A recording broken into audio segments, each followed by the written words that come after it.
Hello students, अब हम पढ़ेंगे एक्सरे की डिस्कवरी के बारे में। स्ट्रक्चर ऑफ एटम के इस वीडियो में हम एक्सरे की डिस्कवरी, रेडियो एक्टिव एलिमेंट्स के बारे में पढ़ेंगे और रदरफोर्ड के एक्सपेरिमेंट के बारे में पढ़ेंगे। तो सबसे पहले हम बात करते हैं एक्सरेज की। एक्सरे की जो डिस्कवरी है वह अचानक से हुई। अचानक से हुई मतलब कि एक साइंटिस्ट विल्हेम रोंटेंजन, जो कि जर्मन फिजिसिस्ट थे, वह गैस डिस्चार्ज ट्यूब में इलेक्ट्रॉन बीम्स के ऊपर काम कर रहे थे और उन्होंने यह नोटिस किया कि उनकी लैब में रखी हुई फ्लोरोसेंट स्क्रीन चमकने लगती थी जब भी इलेक्ट्रॉन बीम को ऑन कर दिया जाता था।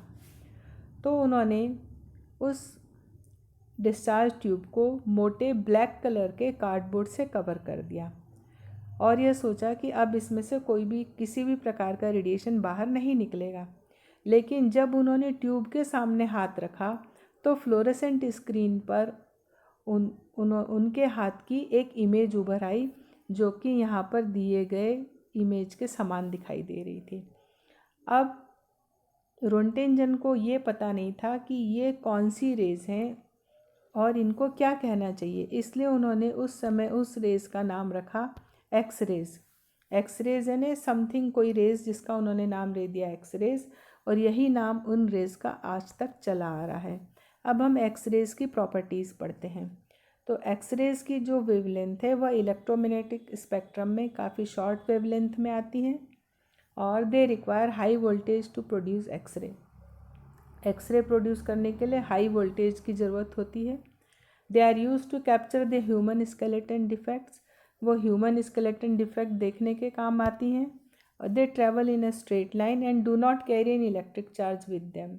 इनकी विशेषता ये है कि ये स्ट्रेट लाइन में मूव करती हैं और इनके ऊपर किसी भी प्रकार का चार्ज नहीं होता है।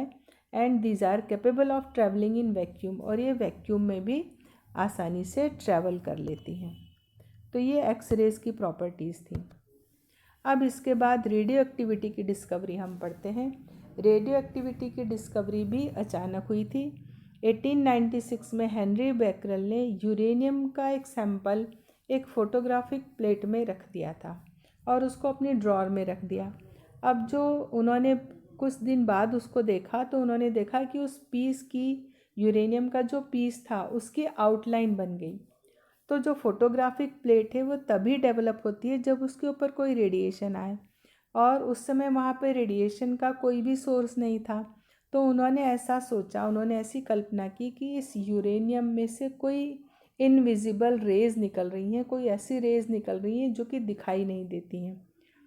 फिर 2 साल बाद, इस घटना के 2 साल बाद मैरी क्यूरी ने और पियरे क्यूरी ने पिच ब्लेंडे नाम के ओर से रेडियम को निकाला, रेडियम को आइसोलेट किया, और इन दोनों ने और उनके साथ रदरफोर्ड और फ्रेडरिक सोडी ने इसके ऊपर काफ़ी स्टडी की और काफ़ी काम किया।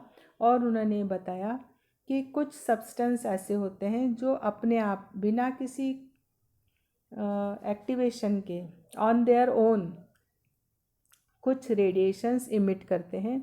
ऐसे सब्सटेंस रेडियो एक्टिव सब्सटेंस कहलाते हैं, और ये जो फिनोमेनन है ये रेडियो एक्टिविटी कहलाती है।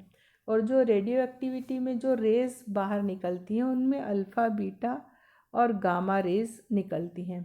अब हम देखते हैं कि अल्फ़ा, बीटा और गामा रेज़ क्या होती हैं और उनके क्या क्या कैरेक्टरिस्टिक्स हैं। तो जो अल्फ़ा रेडिएशन होते हैं ये एक्चुअली में हीलियम का न्यूक्लियस होते हैं। इनका सिंबल है हीलियम 42, मतलब इनका मास नंबर 4 है और इसका एटॉमिक नंबर 2 है। मतलब इसमें 2 प्रोटॉन होते हैं और 2 न्यूट्रॉन होते हैं, इसलिए मास नंबर हो जाता है 4। मास है इसका 4 और इसके ऊपर 2 पॉजिटिव चार्ज होता है। और इनकी जो पेनिट्रेशन पावर है वो काफ़ी कम होती है, लेकिन आयनाइजेशन पावर हाई होती है। मतलब जिसमें से भी होकर अगर ये पास होते हैं तो गैसेस को आयनाइज कर देते हैं, हाई आयनाइजेशन पावर होती है। उसके बाद इसमें बीटा रेज होती हैं, जो बीटा रेडिएशन है। बीटा रेडिएशंस क्या होते हैं? बीटा रेडिएशंस इलेक्ट्रॉन होते हैं। ये देखिए इलेक्ट्रॉन है, मास नंबर इनका 0 है और चार्ज इनके ऊपर -1 चार्ज होता है। और हाई काइनेटिक एनर्जी वाले इलेक्ट्रॉन्स होते हैं और मास प्रोटॉन की तुलना में 1850 टाइम लेस होता है, यानी 1/1850 mu होता है। चार्ज -1 होता है। इनकी आयनाइजेशन पावर मॉडरेट होती है, यानी बीच की होती है, और पेनिट्रेशन पावर भी मॉडरेट होती है। मास इसका बहुत कम है और अल्फ़ा पार्टिकल की तुलना में मास और चार्ज कम होता है। फिर नेक्स्ट है गामा रेडिएशंस।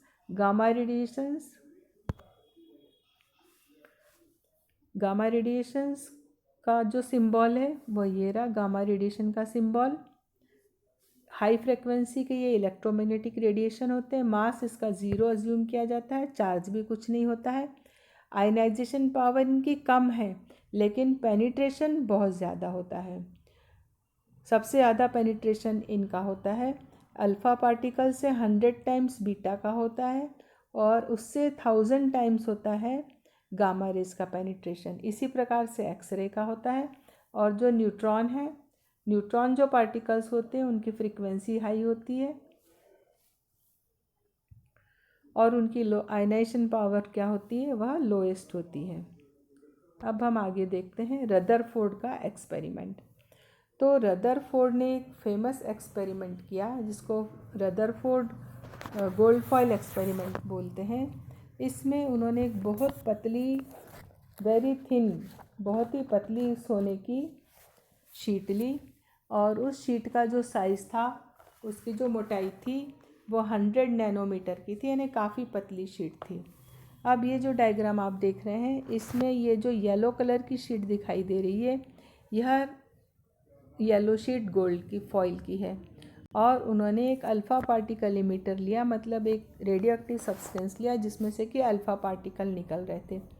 और ये गोल्ड फॉइल के आसपास चारों तरफ एक फोटोग्राफिक प्लेट लगाई, जो कि फोटोग्राफिक प्लेट की स्पेशलिटी ये है कि अगर कोई रेडिएशन आकर इसके ऊपर हिट करता है तो वहाँ पर एक चमक दिखती है, एक ब्राइट स्पॉट दिखता है, जिससे समझ में आता है कि कोई पार्टिकल ने आकर इसको हिट किया है।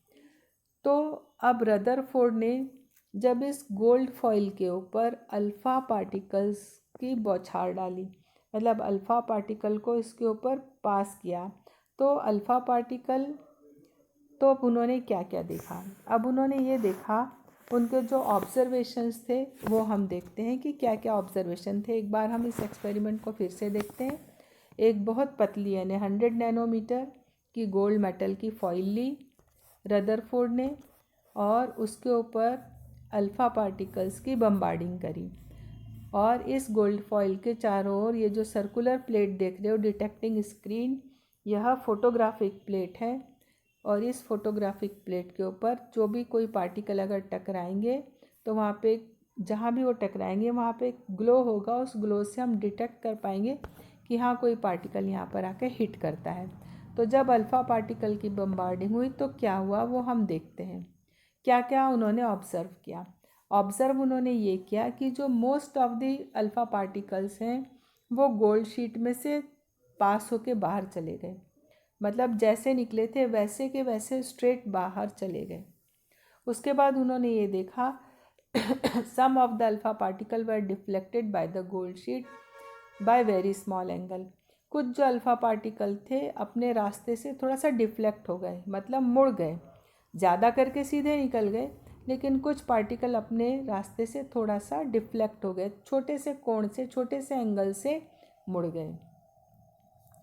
फिर उन्होंने ये देखा कि फ्यू ऑफ द पार्टिकल, यानी बहुत थोड़े से पार्टिकल डिफ्लेक्ट होके वापस आ गए।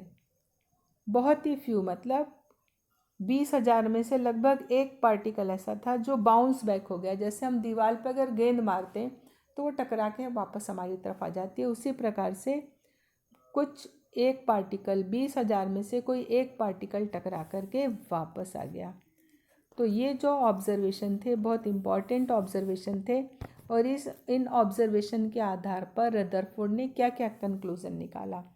पहला ऑब्जर्वेशन क्या था कि most of the particle went through the gold foil and were not deflected, यानी ज़्यादा करके पार्टिकल सीधे निकल गए। मतलब कि एटम कैसा था, एटम में ज़्यादा करके स्पेस खाली है, क्योंकि कोई रोकने वाले ही नहीं था अल्फ़ा पार्टिकल को। अगर वहाँ पे कुछ हैवी चीज़ होती तो अल्फ़ा पार्टिकल रुक जाते, सीधे चले गए, इसका मतलब कोई रोकने वाला नहीं, यानी एम्प्टी स्पेस सबसे ज़्यादा था, खाली स्थान सबसे ज़्यादा था। उसके बाद फ्यू यानी थोड़े से बाउंस डायरेक्टली बैक, इनमें से कुछ जो हैं वह थोड़े से मुड़ गए अपने रास्ते से, कुछ जो हैं वापस आ गए। The atoms dense core must be very small and positive. तो जो फ्यू जो हैं जो बाउंस बैक हो गए, कुछ पार्टिकल जो हमने बताए थे आपको कि 20,000 में से एक पार्टिकल वापस पलट के आ गया। वापस पलट के आ गया मतलब कि उस अल्फ़ा पार्टिकल जब वहाँ किसी चीज़ से टकराया है और टकराने के कारण वो वापस पलट के आया है। मतलब एटम में कहीं कोई डेंस कोर है, कोई डेंसिटी वाली जगह है, कोई ऐसी जगह जो घनी है, जिसका घनत्व अधिक है, और वह कोई स्मॉल एरिया है और वह पॉजिटिव भी है। सो सेवरल यानी कुछ, some of them pass through the gold foil and were deflected. कुछ जो है गोल्ड फॉइल में से पास हुए लेकिन अपने रास्ते से मुड़ गए। रास्ते से मुड़ गए मतलब कि रिपल्शन हो गया। देखिए ये आपको पता है कि अपोजिट चार्जेस एक दूसरे को अट्रैक्ट करते हैं और सिमिलर चार्जेस एक दूसरे को रिपेल करते हैं। तो अल्फ़ा पार्टिकल पॉजिटिवली चार्ज हैं। अब जब पॉजिटिवली चार्ज पार्टिकल डिफ्लेक्ट हो गए मतलब उनको कहीं पे कोई positive charge body nuclear atom के अंदर मिली है, इसलिए वो क्या हो गए, अपने रास्ते से डेविएट हो गए। तो इस प्रकार के 3 कंक्लूज़न मिले। पहला कंक्लूज़न, एटम का ज़्यादा करके हिस्सा खाली है, मतलब एम्प्टी है। एटम के में कहीं पर एक डेंस कोर है जिसको नाम दिया गया न्यूक्लियस, जो कि पॉजिटिव है, और जो न्यूक्लियस है वो पॉजिटिव होना चाहिए क्योंकि डेविएशन हुआ मतलब कि रिपल्शन हुआ। तो इस प्रकार से 3 कंक्लूज़न रदरफोर्ड ने इस एक्सपेरिमेंट के द्वारा निकाले। अब हम देखते हैं कि रदरफोर्ड ने क्या मॉडल प्रपोज किया।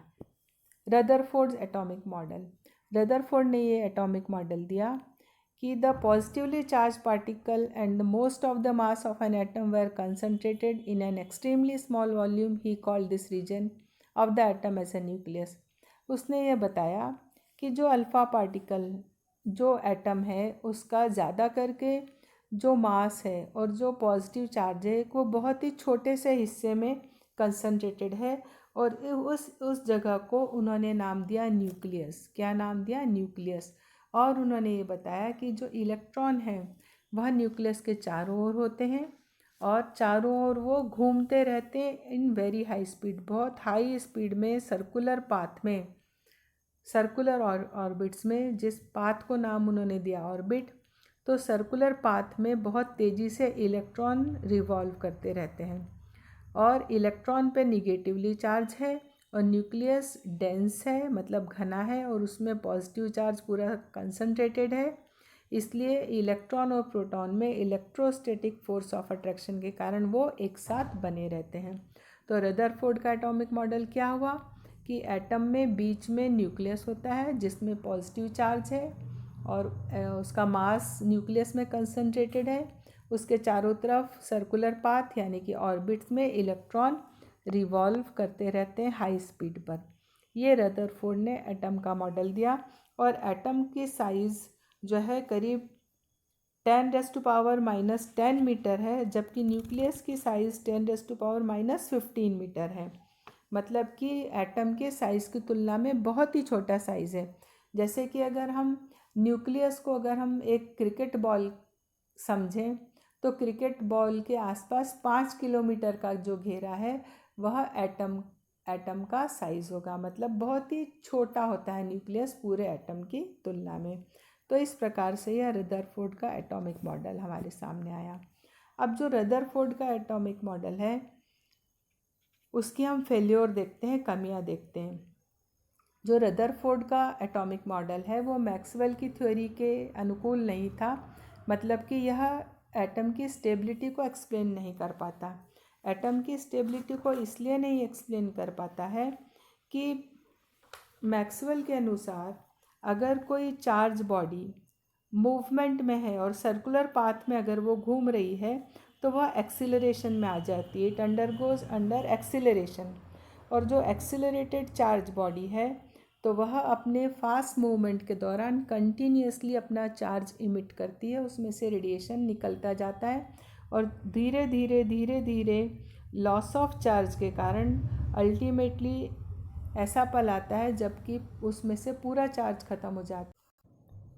तो मैक्सवेल की थ्योरी से हमको ये बात समझ में आती है कि अगर कोई चार्ज पार्टिकल एक्सीलरेटेड है तो वह इलेक्ट्रोमैग्नेटिक रेडिएशन इमिट करेगा, और इलेक्ट्रोमैग्नेटिक रेडिएशन अगर इमिट करता है, फॉर एग्जांपल अगर इलेक्ट्रॉन किसी ऑर्बिट में मूव कर रहा है तो वह रेडिएशन इमिट करेगा, और रेडिएशन धीरे धीरे एमिट करने के कारण जो उसका ऑर्बिट है वो धीरे धीरे छोटा होता जाएगा, श्रिंक होता जाएगा, और ultimately it will fall into nucleus, और आखिर वह न्यूक्लियस में जाके गिर जाएगा, मतलब एटम का स्ट्रक्चर फिर कोलैप्स हो जाएगा।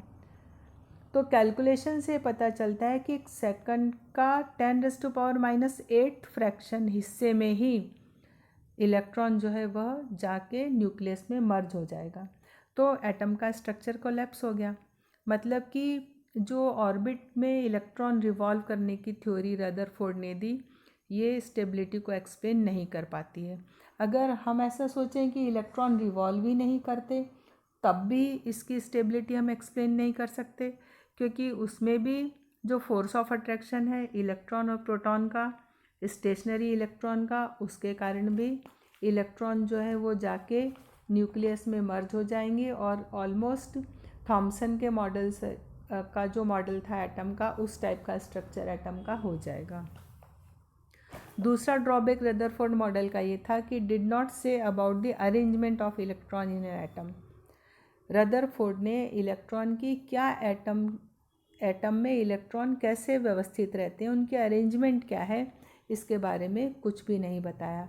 इस तरह से जो रदरफोर्ड का एटॉमिक मॉडल है वह सक्सेसफुल नहीं हो पाया। तो बच्चों, आज हमने रदरफोर्ड का एक्सपेरिमेंट पढ़ा, उसके ऑब्जर्वेशन पढ़े, उसका कंक्लूज़न पढ़ा, और उसके आधार पर उसने जो एटॉमिक मॉडल दिया वह पढ़ा, साथ ही एक्सरे के बारे में पढ़ा और रेडियो एक्टिविटी के बारे में पढ़ा।